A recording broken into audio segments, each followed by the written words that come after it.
Sans surprise, c'est une fumée noire qui s'est échappée ce mardi soir place Saint-Pierre de Rome à l'issue du premier vote des cardinaux pour l'élection d'un nouveau pape.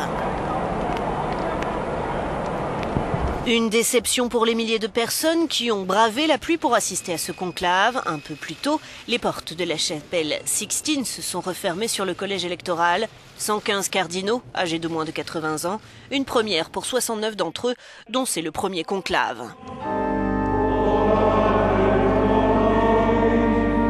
Selon la tradition, ils procéderont à 4 votes par jour, 2 le matin et 2 l'après-midi. Depuis plus d'un siècle, l'exercice n'a jamais pris plus de 5 jours, mais après la démission historique de Benoît XVI, les analystes se risquent rarement à des pronostics.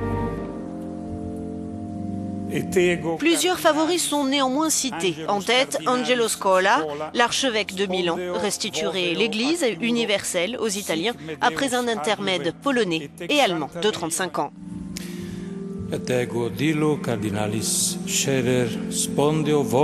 D'autres parient sur le Brésilien Odilo Scherer, l'administrateur du diocèse de Sao Paulo, le plus grand du continent latino-américain, aurait la préférence de la vieille garde de la curie romaine. Ce qui n'est pas le cas de l'archevêque de New York, Timothy Dolan. A beau être un excellent communicant, il ne parle pas italien, un handicap pour le Saint-Siège. Luis Antonio Cardinalis Tagle.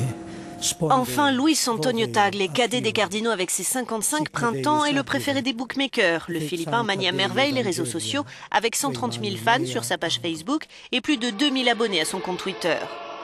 Plus que le nom du prochain pape, c'est la lutte qui oppose la vieille garde aux réformistes qui se joue en ce moment même au Vatican. Éclaboussée par de multiples scandales, l'Église doit plus que jamais retrouver un digne héritier au trône de Saint-Pierre qui aurait reçu lui-même les clés des mains de Jésus, d'après la tradition catholique.